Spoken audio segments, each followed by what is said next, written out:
saya yang disebut seniman ya jangan hanya misalnya saya penari, ya ora iso pinter joget tok. Ternyata kalau diruntut saya itu generasi kelima dari keluarga yang datang dari Tiongkok. Karena zaman dulu saya kan ngalami masa tahun 65 itu yang PKI itu kan, jadi punya trauma ketakutan untuk mengekspos bahwa saya itu keturunan Cina.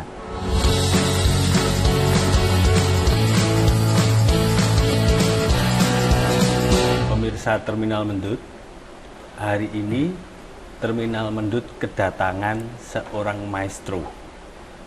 Beliau maestro tari topeng yang sudah melanglang buana di dunia.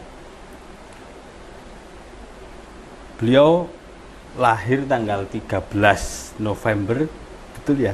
Yang 13 November 1954 di Temanggung. Pernah berguru langsung pada maestro tari I Gusti Gede Rake di Gianyar dan banyak sekali mempelajari tari Nusantara maupun tari dari mancanegara.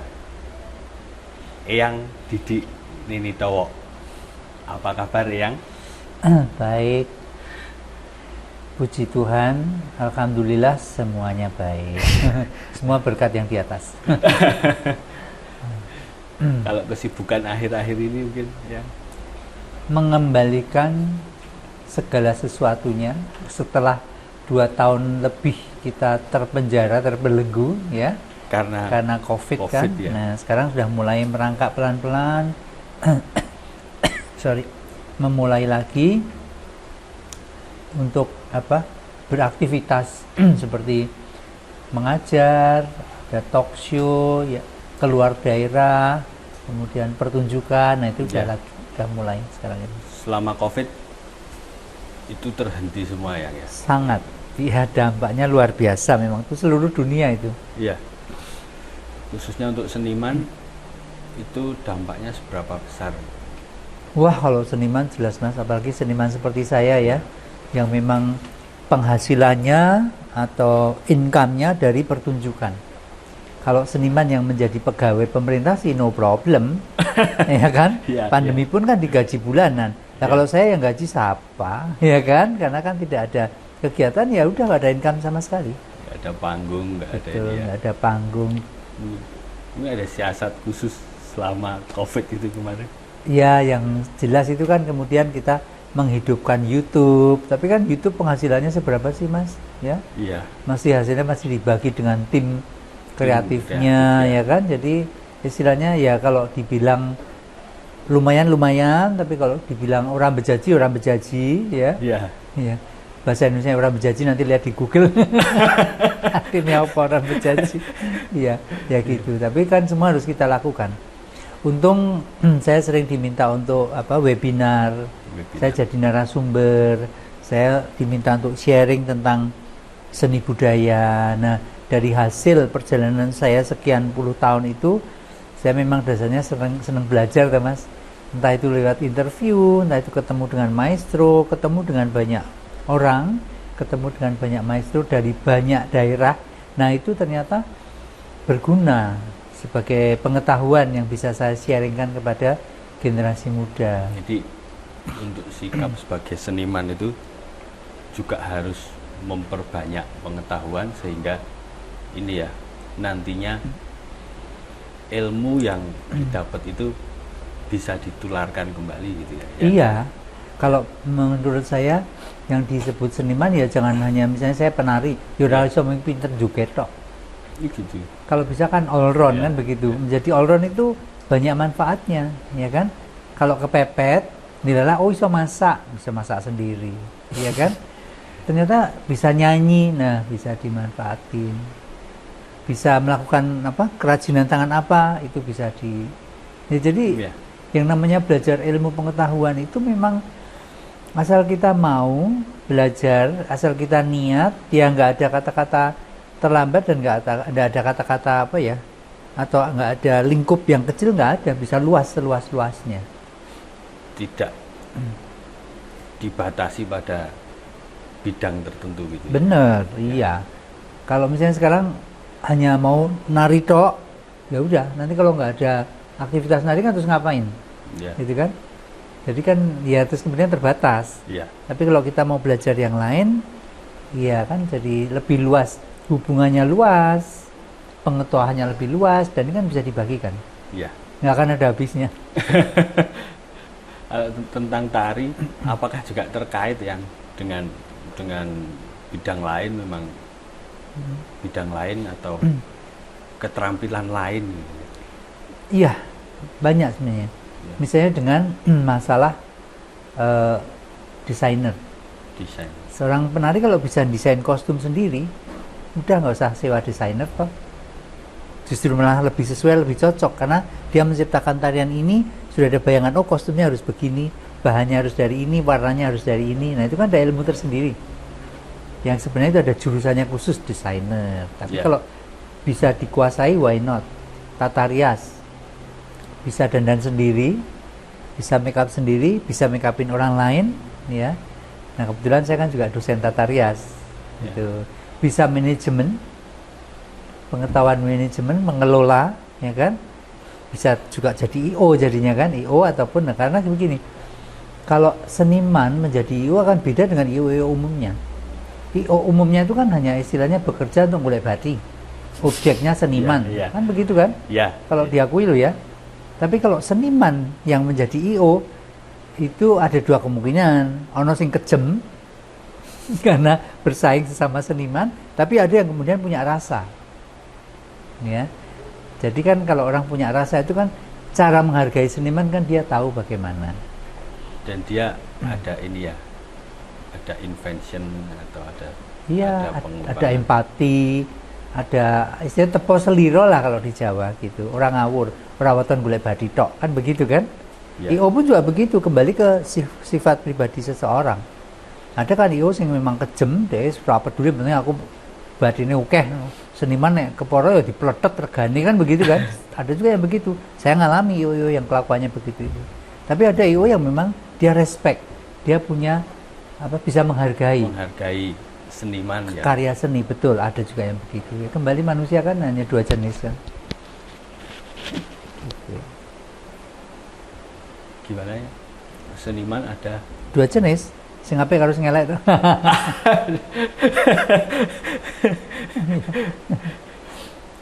Ya, tentang event organizer yang itu memang dari seorang seniman,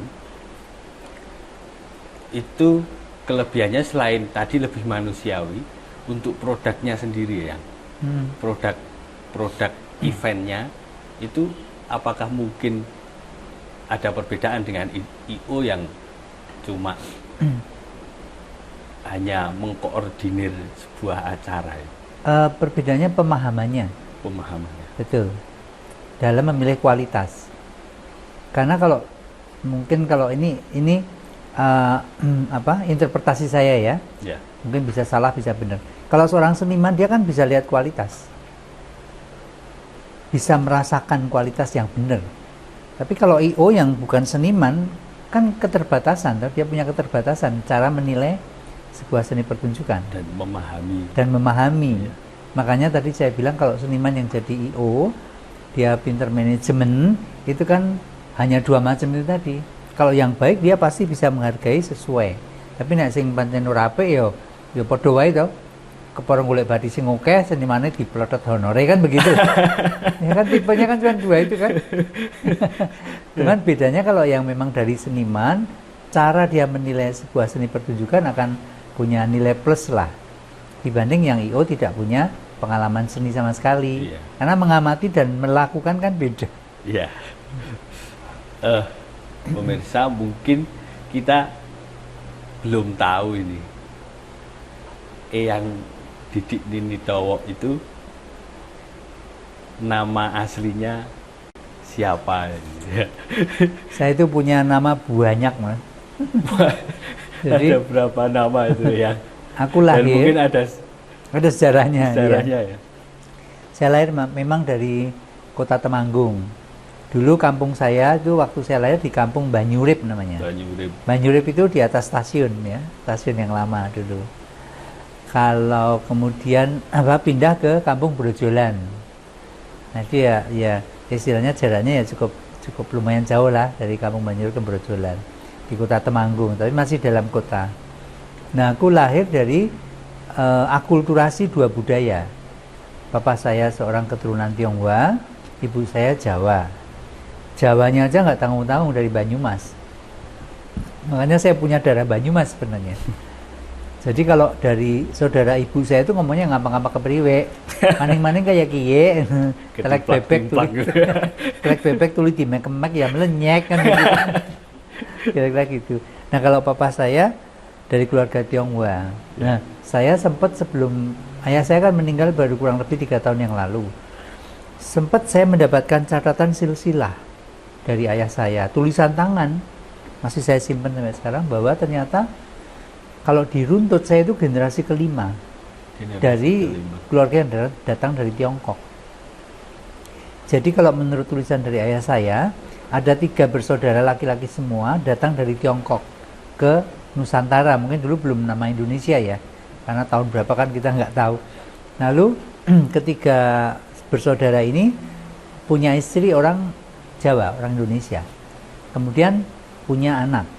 Nah, anaknya ini yang punya anak hanya 1, tapi kemudian model dipupu ya, diadopsi sama saudara yang lainnya. Dari ini generasi kedua itu menurunkan 9 keturunan, itu 1 perempuan, 8 laki-laki. 1 perempuan, 8 laki-laki. Iya, 9 dari ketiga orang ini. Nah, salah satu dari ke-9 keturunan ini adalah kakek saya. Berarti kan ini sudah generasi kedua. Ya. Lalu kemudian kakek saya menurunkan ayah saya menurunkan saya, gitu ceritanya. Jadi nama Didik Nini Dawok itu dapatnya dari tahun 70-an. Awalnya nama saya itu lahir dengan nama Tionghoa Kwe, dari family kan, family name kan, keluarga ya, Kwe, KWEE, Kwe Chun An.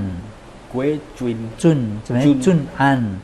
Tapi kalau di Mandarin itu di spellnya Guo Chun An begitu. Guo Chun An. Nah, Guo Chun An gitu. Aku tahunya juga setelah aku bergaul dengan banyak orang-orang Chinese, dengan orang-orang Tiongkok dan sebagainya itu kan.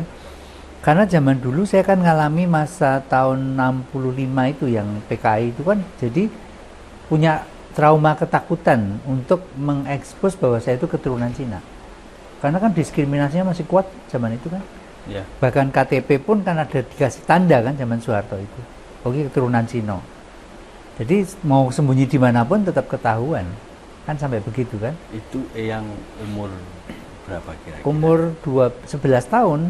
11 tahun. Jadi waktu yang sekolah di SMP, sekolah di SMA itu kan masih dibutuhkan surat keterangan tidak tersangkut G30 SPKI kan begitu. Iya. Maka zaman sebenarnya orang ngerti politik toh.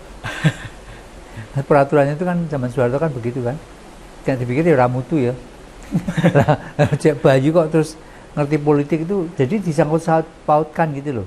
Iya. Keturunannya ini ya kan, namanya keturunan itu apakah juga terus mengimbas itu kan, kalau di Indonesia kan begitu mas. Iya. Karena keturunannya yang orang yang tersangkut PKI, kemudian seanak cucunya kan terus dicap begitu kan. Ya misalnya rampok apa juga anak cucunya udah dirampok kabeh. Ya kan? Kan ya enggak sebenarnya ya, kalau kita bicara logika. Iya. Misalnya orang tuanya keple misalnya gitu kan. Kamu juga naik jadi keple kabeh. Ya kan? Iya. Ya kan enggak lah. Nah itu. Maaf itu masalah politik bukan bidang saya, tapi kan yang terjadi kan begitu. Ya, yang dialami. Yang dialami, karena saya ngalami juga, sehingga saya juga paling tidak mengerti sedikit lah gitu, nggak banyak, sedikit mengerti. Ya. Gitu. Nah itu terus kemudian saya lahir namanya Kwe Chun Lian awalnya. Kue Chun Lian. Chun itu kalau Mandarin ya. Chun kalau Hokkien, karena saya keturunan Hokkien. Kwe Chun Lian. Itu. Nah Lian itu hubungannya dengan lian bunga katanya, kata dari kakek saya. Tapi bayi Kwe Chun Lian ini sakit-sakitan. Kayak kata ayah saya dulu, biaya saya berobat waktu kecil sebelum namanya diganti menjadi An itu biayanya bisa untuk beli 1 mobil katanya, biaya ke dokternya. Terus akhirnya nenek saya yang keturunan 9 orang ini, karena ada 1 perempuan, nah itu kakak dari kakek saya yang perempuan itu menyarankan diganti saja namanya menjadi Chun An, kue Chun An. Nah, An itu kalau dalam bahasa Cina artinya selamat. Jadi jeneng selamat. Itu kan sebenarnya sama dengan tradisi Jawa toh? Iya, di Jawa ada itu ya. Kalau Iya kan? bayi sakit-sakitan lalu itu jenenge diganti. namanya diganti. Ya. Terus kemudian terus kemudian harus diadopsi sama saudara, kan ada juga kan? Diadopsi sama saudara lalu dikembalikan lagi ke saudara, ke keluarga mula-mula itu ya. Anake sapa kan gitu kan? Iya. Terus kemudian ada yang kalau kembali lanang wedok kudu dipisah. Itu kan tradisi begitu itu kan ada. Ya. Nah, itu mirip sama tradisi Cina sebenarnya. Karena nggak ada yang menulis, nggak ada yang meneliti, mungkin ada yang menulis tapi nggak terekspos luas. Jadi pengetahuan semacam ini kan jadi jarang tersebar di masyarakat luas. Iya. Nah, karena saya memang belajar seni budaya, saya kepengen tahu. Saya kan campuran kan. Nah, budaya Jawa itu sehari-hari di rumah ya, karena ibu saya orang Jawa, saya udah adaptasi dengan mudahnya. Budaya Cina juga karena saya dari keturunan papa Cina ya. Kemudian saya kan mempunyai, ya saya beruntung. Saya belajar 2 budaya Cina dan Jawa ini secara bersamaan. Sehingga ya mengalir begitu saja. Bukan masalah rekayasa, ya kan? Karena sehari-hari di rumah kan sudah terbiasa begitu. Ya kan? Nah, itu saya merasa beruntung. Nah, kemudian setelah saya menekuni budaya, saya fokus di seni, budaya, tari. Nah, sejarah itu kan bagian juga dari perkembangan budaya di Indonesia. Saya terus belajar sejarah, bahkan budayanya saya sampai belajar tentang seni budaya di Tiongkok seperti apa. Yang Jawa jelas karena saya di Jawa kan, hidup di Jawa, jadi lebih gampang. Kesempatan saya belajar ke Tiongkok baru tahun 2000-an ke sini. Itu ceritanya. Lalu nama Didik Ninitowo itu nama saya pada waktu tahun 65 kan dirubah Indonesia. Karena semua harus berubah Indonesia kan. Ya. Nama Jawa dikasih nama Didik. Hadi Prayitno itu nama papa saya. Oh, jadi nama ayah. Nama ayah. Jadi kan kemudian seperti nama-nama di Jawa itu kan pasti orang tua atau family name-nya kan ikut kan. Ya. Jadi namanya Didik Hadi Prayitno. Adik saya Wiwi Hadi Prayitno. Jadi zaman dulu milih nama itu mungkin karena terburu-buru dengan situasi politik zaman itu ya. Mungkin orang tua ya mikir milih tapi ya nggak sedalam filosofinya seperti sekarang mungkin ya, karena memang orang tua saya kan tidak mendalami budaya sangat-sangat dalam begitu. Nah, kalau saya punya anak, saya adopsi anak itu, saya pikir benar namanya, tak kasih nama Aditya Waras Hadi Prayitno. Aditya itu artinya matahari, karena dia lahir 10 menit sebelum jam 6 pagi.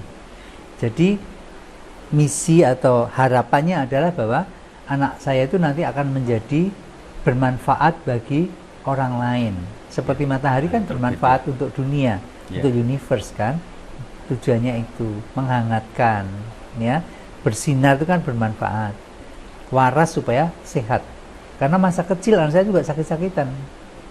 Tapi sekarang bersyukur sudah sehat setelah gede. Sekarang SMA kelas 2. Hadi Prayitno nama keluarga kan, nama family name begitu. Nah, jadi jadi nama itu kan sebenarnya mengandung makna yang akan berkaitan erat dengan si anak sebenarnya. Makanya kalau ngasih nama ya harus diperhitungkan. Di Jawa itu tradisi kuno kan begitu toh, Mas. Iya. Kayak jeneng bocah itu ono maksudnya, bener nggak? Iya. Ora asal kan? Masa orang Jawa kok jenenge Johnson? Ada juga kan? Ya boleh-boleh aja. Tapi mbok ya kita itu masih inget akar budaya sendiri. Karena senengane karo pemain sepak bola Ronaldo juga anaknya jenenge Ronaldo gitu. Itu menurut saya itu pendangkalan. Boleh aja memang nggak salah. Tapi kalau saya yang belajar budaya Jawa ya pendangkalan. Mungkin ceritanya itu akan menjadi ahli sepak bola seperti Ronaldo kan gitu kan. Bun malang kok besok gede main tukang becak. Sementara budaya Jawa yang asli itu kan adiluhung, Mas, luar biasa. Ya enggak? seperti dikasih nama Aditya, maknanya kan dalam sekali. Dan itu kan budayanya sendiri. Kenapa itu nggak diuri-uri? Kan goblok petok. Goblok petok. Goblok petok kan gitu kan. Nah, itu kenapa nggak dipertahankan? Itu kan luar biasa. Nah, di Cina juga begitu tradisinya. Nama itu sangat kaitan erat dengan si yang punya nama. Harapannya kan begitu, sesuai dengan lahirnya. Nah, sekarang kalau kita bicara budaya Jawa, lahir tanggal piro, jam piro, makanya ada wetonan kan, wetone opo. Itu kan peninggalan moyang kita. Apa itu mau dilupakan? Sekarang kan sudah pada lupa.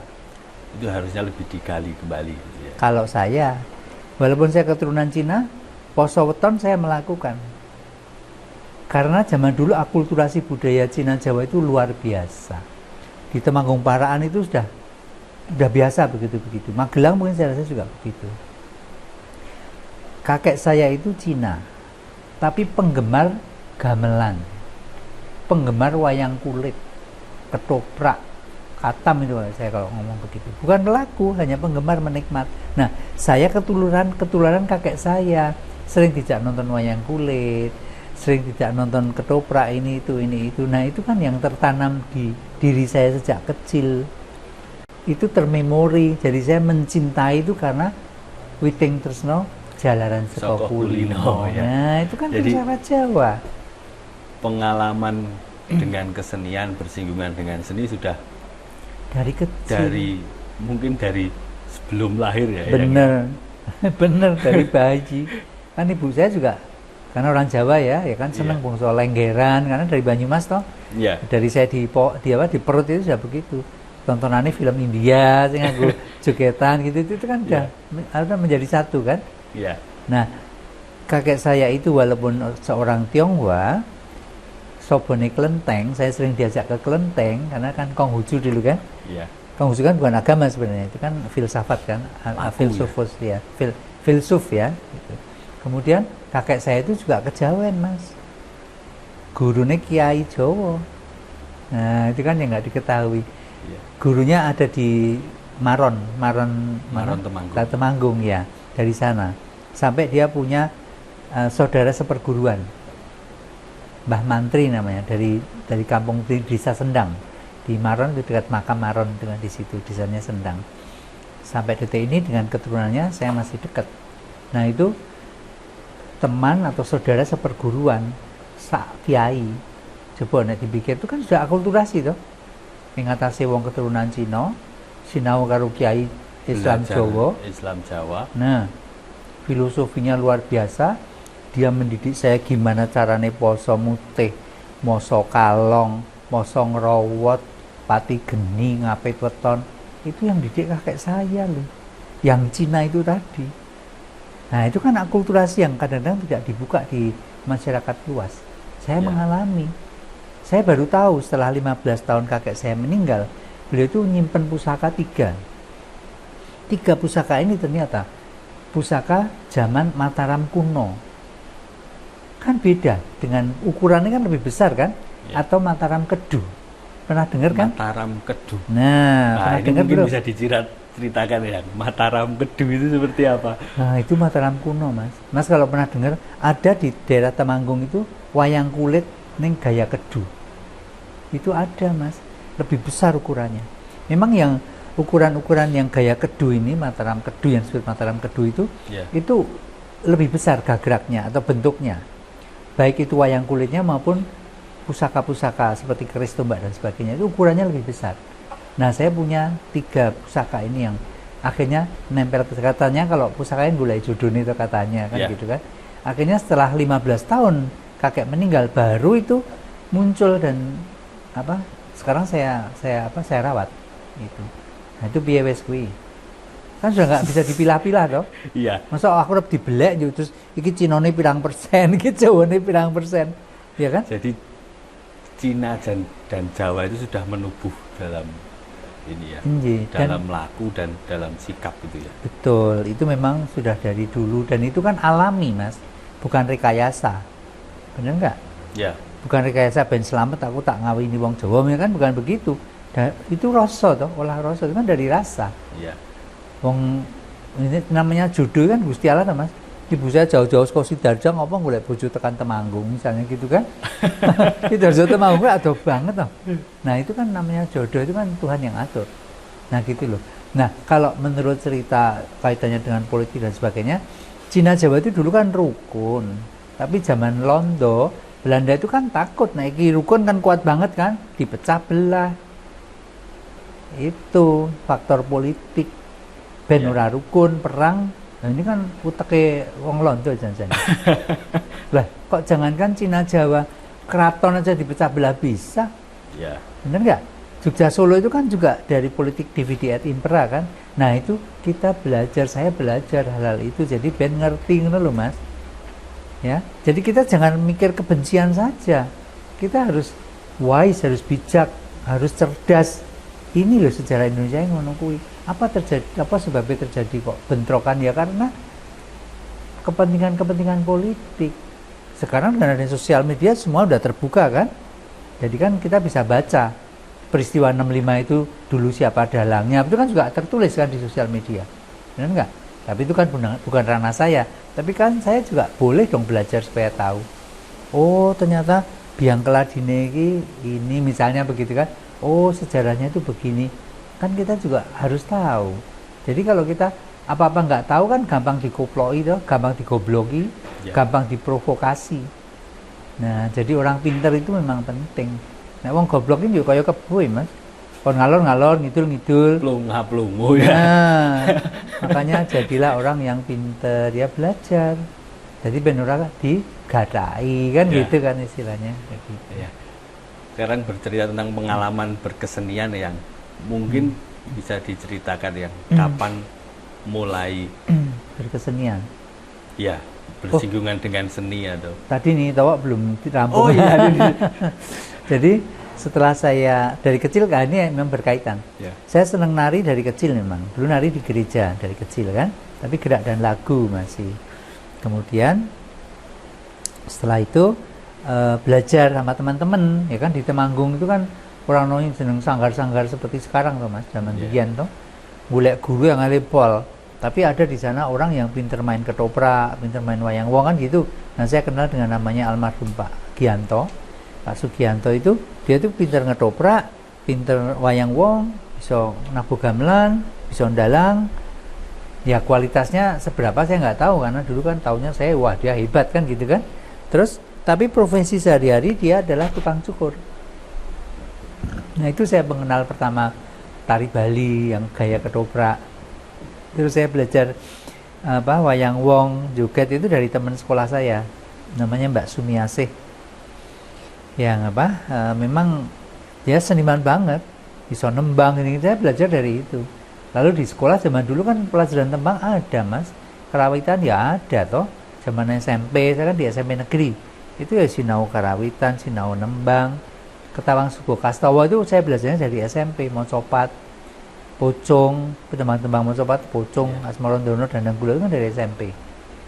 Ketawang Sugo Kastawa itu yang sangat populer itu yang kembang nipah tinan dorte ngahe ngesah